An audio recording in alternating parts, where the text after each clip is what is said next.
Bismillahirrahmanirrahim. Segala puji hanya milik Allah, Rabb semesta alam.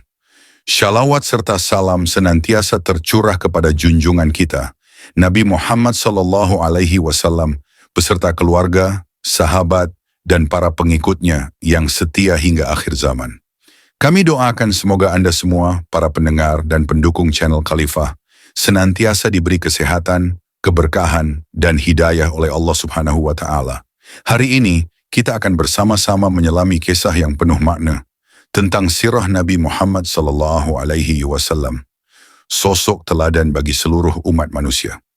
Kisah ini akan kita bagi menjadi beberapa episode disebabkan panjangnya kisah dan begitu banyak pelajaran darinya.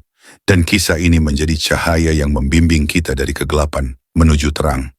Jadi mari kita luangkan waktu sejenak, fokuskan hati dan pikiran untuk menyimak perjalanan beliau yang membawa pesan kebenaran dan kasih sayang dari Allah Subhanahu wa Ta'ala. Kita awali dengan firman Allah Subhanahu wa Ta'ala. لقد جاءكم رسول من أنفسكم عزيز عليه ما عنتم حريص عليكم بالمؤمنين رؤوف رحيم فإن تولوا فقل حسبي الله لا إله إلا هو عليه توكلت وهو رب العرش العظيم.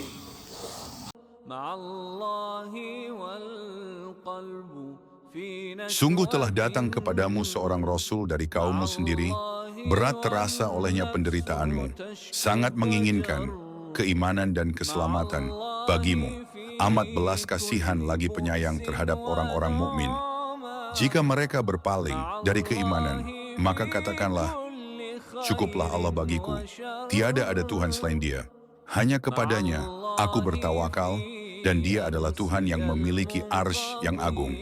At-Taubah ayat 128 sampai 129. Segala puji bagi Allah, salam dan salawat bagi junjungan kita, penghulu para nabi Muhammad SAW, beserta segenap keluarga dan sahabatnya, serta para pengikutnya yang setia hingga akhir zaman. Sirah Rasulullah SAW tidak pernah lekang dan lapuk untuk menjadi bahan baku sejarah yang diambil para generasi pewaris nubuah sebagai bekal perjalanan dan penopang eksistensinya. Bagi siapapun yang mempelajari sejarah beliau, akan memperoleh gambaran sejarah yang amat menakjubkan. Bagaimana beliau dan para sahabatnya mampu menundukkan pesona duniawi dan mengangkat nilai-nilai kemanusiaan hingga ke suatu tingkatan yang tidak pernah disaksikan oleh lembaga sejarah dimanapun berada. Siapapun yang mempertajam pandangannya tentang sirah beliau akan terpesona melihat kemanusiaan yang begitu indah. Bagaimana beliau bisa menghasilkan orang-orang yang jika dicari aibnya, tentu kita akan kesulitan mencarinya. Padahal yang beliau tempa adalah manusia-manusia yang bertemperamen keras di alam gurun pasir yang tandus. Tiada seorang pun yang dapat menyerupai beliau dalam kesabaran menghadapi cobaan, keteguhan memegang prinsip-prinsip kebenaran, dan kemantapan hati dalam menghadapi goncangan dunia. Beliau diciptakan seperti itu agar dapat menundukkan berbagai peristiwa dan menguasainya. Oleh karena itu, beliau menjadi sumber sejarah dalam kehidupan manusia, sehingga dunia ditunjukinya tatanan pemikiran dan tingkah laku yang benar. Allah telah membentuk pribadi Rasulullah SAW, menjauhkan diri beliau dari kepalsuan hawa nafsu duniawi yang menyesatkan. Oleh karena itu, siapapun yang membaca sirah beliau, mengenal sifat-sifat beliau, maka bisa mengetahui bahwa dunia ini butuh beliau, dan dunia tidak akan sanggup mewujudkan cita-cita keberadaannya kecuali mengambil dan mencontoh sirah beliau. Beliau hanya manusia biasa yang diberi mukjizat, yang mana segala apa yang ada pada beliau seakan-akan suatu kreasi yang sengaja dibentuk Allah, lalu digantungkan sebagai sejarah untuk kemanfaatan kehidupan kita. Laksana matahari yang digantung di langit sebagai sumber kehidupan. Sabda-sabda beliau bukanlah sekedar syair-syair maupun kata-kata hikmah, sehingga tidak ada penyair dan pujangga yang bisa menyamainya. Perkataan beliau yang terlontar mengandung makna yang sampai pada hakikatnya, karena keluar dari bibir yang di belakangnya ada pikiran, yang di belakangnya ada hati, yang di belakangnya ada iman, dan yang di belakangnya tak lain tak bukan ada Allah Sang Pencipta, yang menurunkan wahyu kepada beliau Al-Quran melalui malaikat Jibril sebagai bimbingan yang lurus dan tidak ada kebengkokan di dalamnya. Itulah perkataan yang tiada tercecer dan mubazir. Tidak ada pertentangan dan penyimpangan, karena semuanya mengandung faidah dan sesuai dengan fitrah kita. Dari sinilah tampak urgensi sirah dan perkataan beliau yang harus aktif di dalam jiwa orang mukmin, seperti peranan hati dalam raga, rasa dalam akal, sehingga pesona dan ketinggian rohani dapat mengungguli pesona materi dan belenggu duniawi. Melalui peran beliau, Allah mengangkat umat Islam dari penyembahan kepada hamba menjadi penyembahan kepada Allah saja, dari kelalaian berbagai agama kepada keadilan Islam, dari kesempitan dunia kepada keluasan dunia dan akhirat. Dengan begitu, setiap jiwa manusia mengetahui tujuan eksistensinya dan mau berbuat untuk merealisasikannya. مع الله في سكنات الحياة مع الله في حركات الحجر مع الله. Posisi bangsa Arab dan kaumnya. Pada hakikatnya istilah sirah nabawiyah merupakan ungkapan tentang risalah yang dibawa Rasulullah Sallallahu Alaihi Wasallam kepada manusia untuk mengeluarkan mereka dari kegelapan kepada cahaya, dari penyembahan terhadap hamba kepada penyembahan Allah.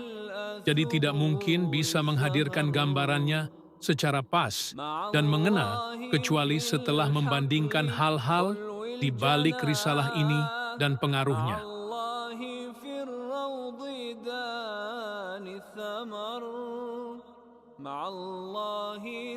Berangkat dari sinilah kami merasa perlu mengemukakan sedikit uraian tentang kaum-kaum bangsa Arab dan perkembangannya sebelum Islam, serta tentang kondisi-kondisi saat beliau diutus sebagai Rasul. Posisi bangsa Arab.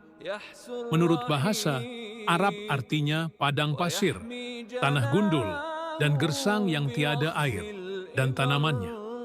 Sebutan dengan istilah ini sudah diberikan sejak dahulu kala kepada Jazirah Arab, sebagaimana sebutan yang diberikan kepada suatu kaum yang disesuaikan dengan daerah tertentu, lalu mereka menjadikannya sebagai tempat tinggal.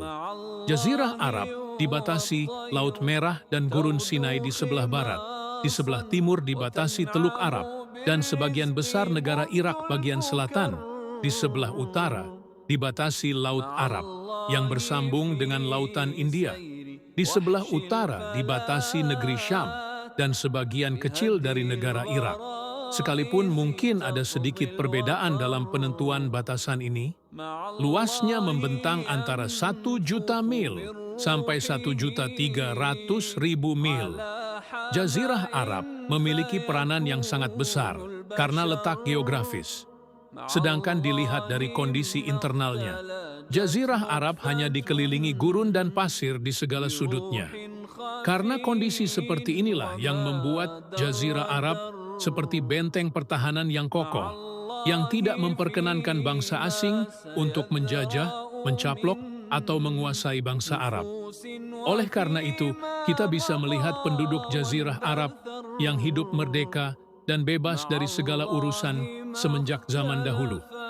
Sekalipun begitu, mereka tetap hidup berdampingan dengan dua imperium yang besar saat itu, yang serangannya tak mungkin bisa dihalangi, andai kata tidak ada benteng pertahanan yang kokoh seperti itu. Sedangkan hubungan dengan dunia luar, Jazirah Arab terletak di benua yang sudah dikenal semenjak dahulu kala, yang mempertautkan daratan dan lautan. Sebelah barat laut merupakan pintu masuk ke benua Afrika, sebelah timur laut merupakan kunci untuk masuk ke benua Eropa, dan sebelah timur merupakan pintu masuk bagi bangsa-bangsa non-Arab, Timur Tengah dan Timur Dekat, terus membentang ke India dan Cina. Setiap benua mempertemukan lautnya dengan Jazirah Arab, dan setiap kapal laut berlayar tentu akan bersandar di ujungnya. Karena letak geografisnya seperti itu, sebelah utara dan selatan dari Jazirah Arab menjadi tempat berlabuh berbagai bangsa untuk saling tukar-menukar perniagaan, peradaban, agama, dan seni.